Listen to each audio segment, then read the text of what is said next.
ব্যবসা নিয়ে দুইটা অভিজ্ঞতা শেয়ার করব, যে দুইটা জায়গায় আমার ভুল হয়েছিল বা যে দুইটা জায়গায় আমার ল্যাক ছিল। যারা বর্তমানে ব্যবসা করছেন বা সামনে করবেন তাদের এই ভিডিওটা কাজে লাগে। বিভিন্ন ধরনের কাজবাজ আমাদের করতে হয়েছে, লিখিত পরীক্ষা দিতে হয়েছে, রাস্তায় গিয়ে কলম বিক্রি করতে হয়েছে।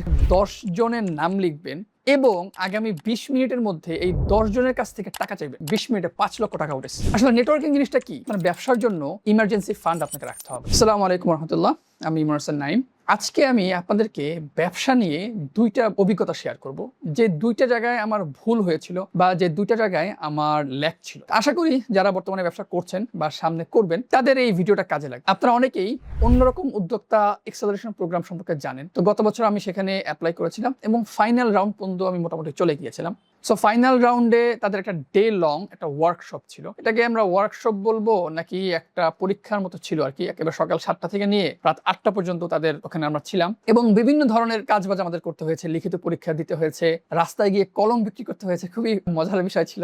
সো এইখানে সবার শেষের যেই কাজটা ছিল সেটা আমাকে যার পণ্যে বিরক্ত করেছে এবং বিব্রত করেছে। বিরক্ত বলবো বা বিব্রত দুইটাই আমাকে করেছে। সেটা ছিল ওনারা বলেছেন যে আপনারা 10 জনের নাম লিখবেন এবং আগামী 20 মিনিটের মধ্যে এই 10 জনের কাছ থেকে টাকা চাইবেন। সো টাকা চাওয়া আমার কাছে একটা বিব্রতকর একটা অবস্থা, যে 10 জনকে আমি হুট করে ফোন দিব, বলবো টাকা। তো কেন এটা করতে হবে? ওনারা বললেন যে ধরেন আপনার ব্যবসায় আপনি এখন একটা সমস্যা ফেস করছেন, আপনার এখন টাকা লাগবে, আপনি সেই টাকাটা পাবেন কোথায়? এরকম কোনো লোক আসলে আপনার আছে কিনা? এরকম কোনো লোকই আসলে আমার নাই। তারপরে 10 জনের নাম লিখেছি। লেখার পরে আরো মহা মুসিবত, তারা বলতেছে 1 3 7 এই 3 জনকে আপনি কল দিবেন, দিয়ে তাদের কাছে টাকা চাইবেন। এখন আমি কল দিলাম, কেউ আছে বাসে, কেউ আছে মেট্রোতে। একজনকে পাইলাম যার মোবাইলে, যার বিকাশে 500 টাকা ছিল। সো আমি ওখানে সবচেয়ে মনে হয় কম 500 টাকা উঠিয়েছি এবং ওনারা বলছেন যে ওই প্রোগ্রামের কয়েকটা ডে লং গিয়েছে, এর আগের প্রোগ্রামে এক লোক নাকি ওইখানে বসেই 20 মিনিটে 5 লক্ষ টাকা উঠেছে। সো ওই দিন আমার কাছে মনে হয়েছে যে এটা আসলে একটা ফালতু কাজ ছিল, যে আমার কাছে কেন টাকা করতে হবে। কিন্তু আমি পরবর্তীতে ব্যবসার বিভিন্ন সময়ে আমি দেখেছি যে এটা খুবই গুরুত্বপূর্ণ একটা বিষয়। অনেকে নেটওয়ার্কিং নিয়ে কথা বলি। আসলে নেটওয়ার্কিং জিনিসটা কি? আপনি এক বড় ভাইকে খুব ভালো চেনেন, এক ব্যবসায়ীকে চেনেন, এটা নেটওয়ার্কিং? এটা আসলে নেটওয়ার্কিং না। নেটওয়ার্কিং হচ্ছে যে আপনাকে কারা বিশ্বাস করে, আপনি এই নেটওয়ার্কের মাধ্যমে আপনি আসলে কাজ করতে পারতেছেন কিনা, এটা হচ্ছে নেটওয়ার্ক। আপনার অনেক বন্ধু বান্ধব, কিন্তু এখন আপনার ব্যবসার জন্য 10,000 টাকা লাগবে। আপনি বন্ধুকে ফোন করছেন যে বন্ধু 10,000 টাকা লাগবে, বা মেসেজ করছেন, ওই মেসেজ দেখে বন্ধু আপনার আগামী 1 মাসে আপনার কোনো ফোনই ধরে না। তাহলে আপনার আসলে নেটওয়ার্কিং বলতে কিছুই নাই। সো এটা হলো একটা বিষয়, যে ব্যবসার জন্য এই ধরনের নেটওয়ার্কিং খুবই গুরুত্বপূর্ণ।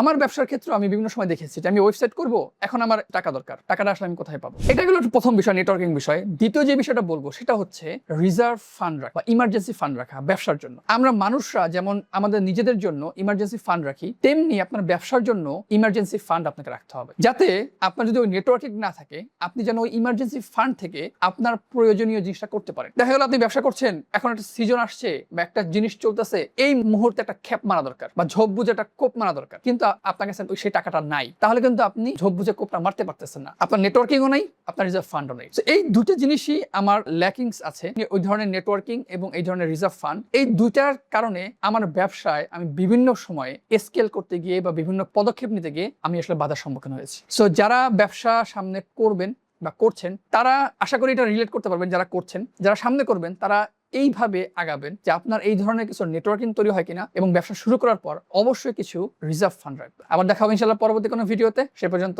আল্লাহ হাফেজ, আসসালামু আলাইকুম। আর অবশ্যই ভালো লাগলে একটা কমেন্ট করবেন এবং শেয়ার করবেন। দেখা হবে পরের ভিডিওতে। আল্লাহ হাফেজ।